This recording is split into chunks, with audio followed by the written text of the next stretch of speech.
So one of the most dangerous things that you can do while drinking is something called binge drinking. It just means a large amount of alcohol consumed in a short period of time.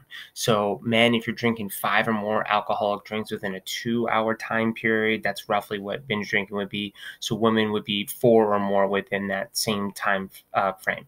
So basically, to do it safely, you want to space it out because your body needs time to process it. It's basically poison that you're ingesting, and your body needs time to process that mild poison. If you have too much of it, it could be deadly. It could be fatal. It can cause you legitimate alcohol poisoning. Lots of people have died from alcohol poisoning, even though it is something that is illegal that you're able to buy. People do die from it. It's a very sad thing that happens somewhat regularly. And then we get into like what's excessive drinking. So for women, that's like 8 or more drinks per week. So that would be like more than a drink per day. You're getting around the point where that's considered to be heavy drinking. For men, they're saying it's more about like 15 or more drinks. That's about two.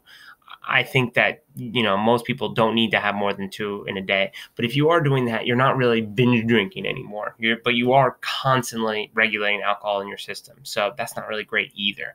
So excessive drinking doesn't always lead to alcoholism or alcohol dependency, but it is one of the warning signs that takes you there. So what is alcohol poisoning? So alcohol poisoning is a severe, potentially fatal physical reaction to an alcohol overdose. Extreme cases to lead to permanent brain damage or even death. So make sure that you write down about binge drinking in your notes from back here. All right.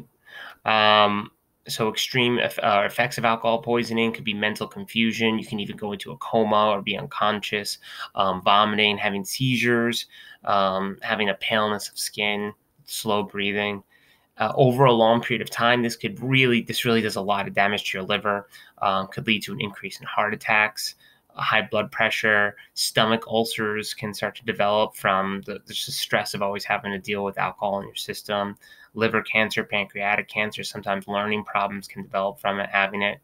You're going to want to write this one down. So cirrhosis is a disease of the liver, and it's basically scarring your liver. Your liver's just been through so much that it has to go through.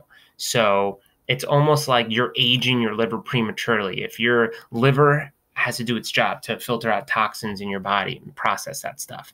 And let's say that, you have a good 80 to 100 years worth of stuff that your liver is going to do. If you keep working your liver overtime like that, you're almost using up the life of your liver way before you need to. And that's what can result is cirrhosis, the scarring of liver. Alcohol and pregnancy. When a pregnant woman drinks, the alcohol passes to her baby. And that could lead to something like fetal alcohol syndrome, which is a type of birth defect that has physical and mental problems. All sorts of learning difficulties can have lifelong issues would have to happen if somebody's born with FAS or fetal alcohol syndrome. So underage drinking, it's illegal in all states for people younger than 21 to drink.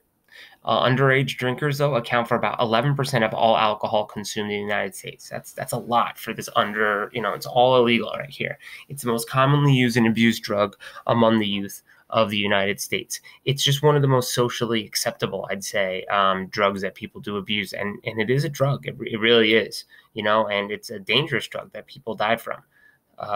We've tried to ban it before in the past, and back in Prohibition, it didn't work. So we just have to know that we live with it, and it's around us all the time. A lot of people are using it, but that doesn't mean that you have to. And if you do partake, you just have to be really smart about it. So here's a good way to be smart: moderate, social drinking. That would be 1 drink per day or less on average for women, 2 drinks per day or less on average for men, and it doesn't cause problems that interfere with your health or your daily life. That's what you're looking for. So you're going to want to write down all of these things, which is what are the stages of substance abuse? First is experimentation. You just try it out. But then you become a regular user. That's the second stage. Finally, you build up a tolerance to it where you need more than you needed before. And now at this point, you're dependent on it and you're addicted to it. This could happen with any kind of drugs or substance abuse, but it's also very common for alcoholism as well.